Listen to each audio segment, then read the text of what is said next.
Hello again.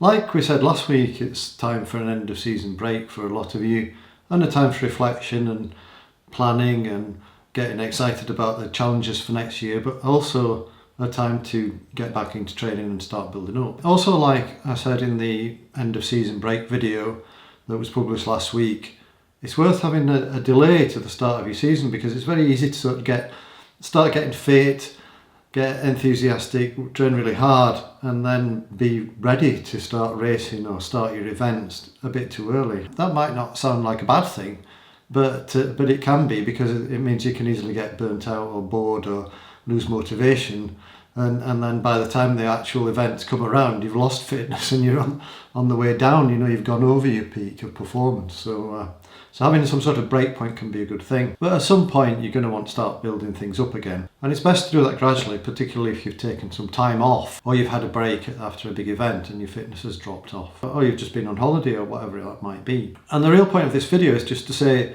well, it's not that big a deal what you do when you start building up your training. Just don't do too much, don't do it too fast.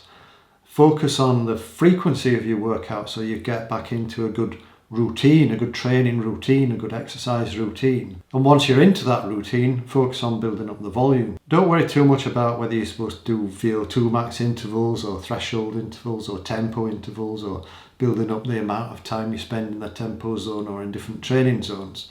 Just do some riding, or if you run, do some running, or if you do both running and cycling, mix it up a bit, and focus on just building up some sort of base, some sort of volume. Because the reason that you're building up this training volume and training frequency and routine is so that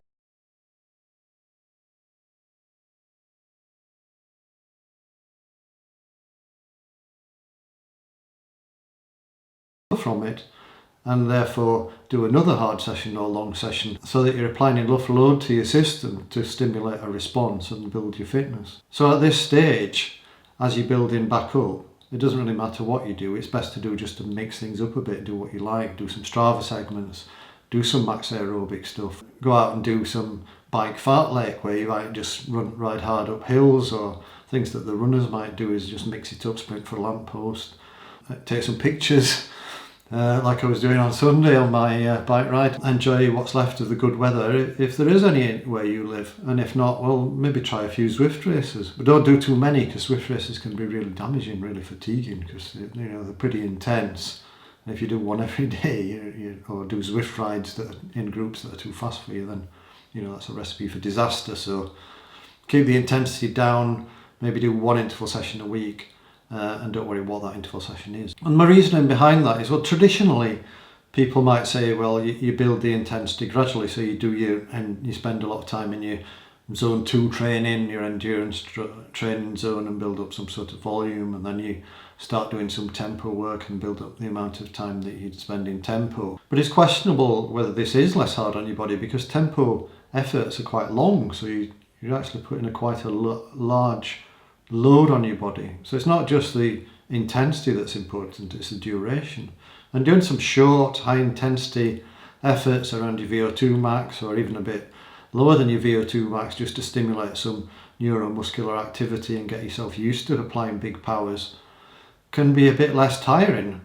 And it fits really well with a polarized approach, so you can then build up the volume with your low intensity work, do some high intensity stuff which doesn't take very long. It's a bit more interesting. And also these higher intensity interval sessions take a bit less time. So in terms of overall load on your body, they might be a bit less tiring, they might create a little bit less fatigue, as long as you give yourself plenty of time to recover and don't do too many of them. And also bear in mind that when you're starting out, when you're in this building up phase, they call it the base phase, but it's actually building up volume, you don't need a lot of intensity to make a change, because you've had a break, so your fitness is going to come back quite quickly.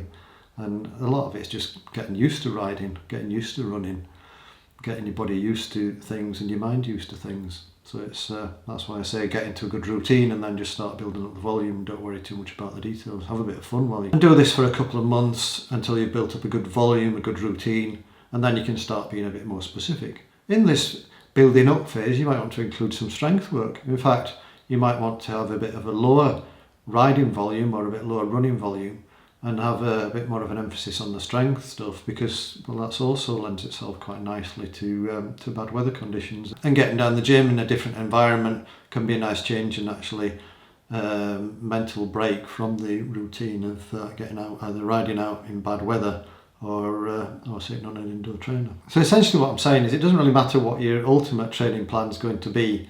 You're just trying to build up some volume, some routine, some intensity. And this principle doesn't really matter whether you're going to go for high intensity first and then build volume, or for low intensity volume, as in the more traditional periodization approach, and then build intensity later. Because essentially if you've not got enough volume or a good routine, you can't sustain any high intensity. You might do one hard session a week and then you take the rest of the week to recover from it.